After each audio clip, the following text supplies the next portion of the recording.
Until the cock crows. Brown Baby is gone as suddenly as he appeared.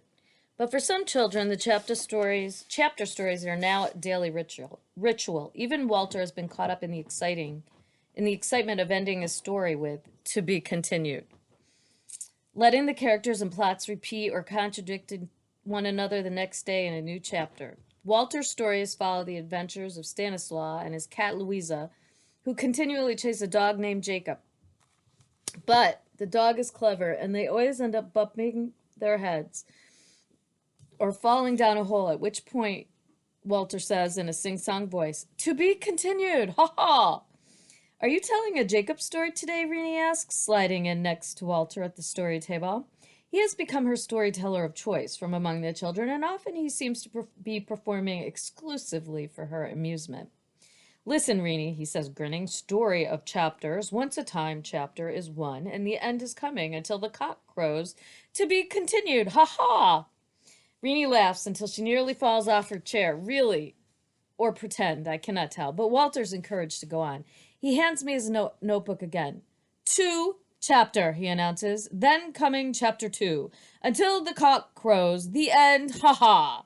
The children roar with delight when Walter's new dramatic opus is presented. He runs to the center of the rug twice. We all crow each time in our best rooster fashion. Cock-a-doodle-doo! And then he returns to his place.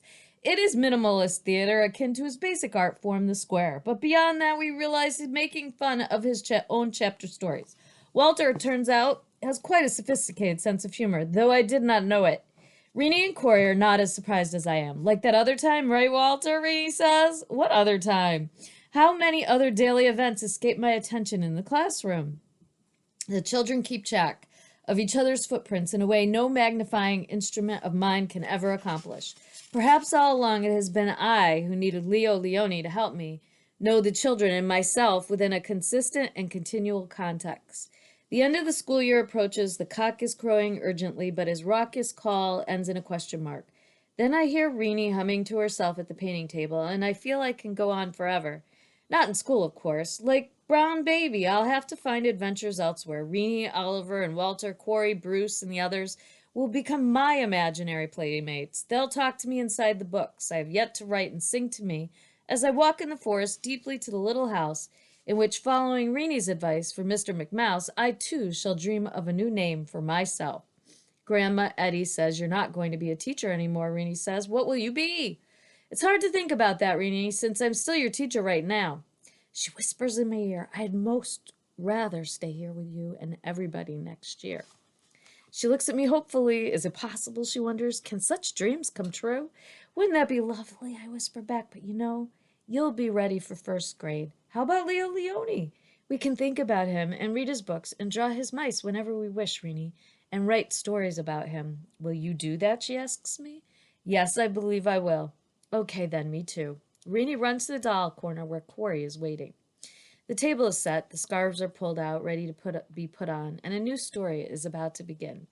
"What will you do with the Leo Leone posters?" the children ask, noticing that Nisha and I have begun to remove certain items from the wall. "Don't take them down. They need to stay here," Jenny says. "Are you taking them down?" Nisha and I look at each other.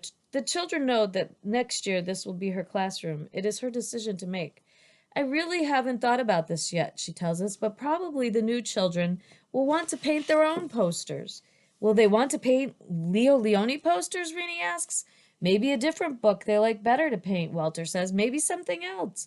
There weren't this many posters last year, I recall. The children painted a winter scene, and then one in spring with trees and flowers and birds. Oh, yes, there were some that had to do with airplanes and trains, and in fact, the city of Chicago. We had to turn the paper the long way to make the Sears Tower and the John Hancock Building. The children stare at me, realizing suddenly that another group of children in this very room concerned themselves with other matters. The information brings Rini to her feet. She reaches out as if to touch the posters. "Perhaps can't we leave them up?" she urges, "because otherwise they won't know what we did. The new children, they'll say, like, 'Who was in this room?' We have to know who lived here. That's what they're going to say. And then see, after they get a good look at every poster and they say, 'Oh, what's this one called?' like that, and tell us all the names of the children that did this fine work. Okay, then after that, let them paint their own posters. Because see, how do you know They might decide to do Leo Leone. Nisha laughs. That will be a nice thing to do on the first day of school. Yes, let's keep the posters up for now.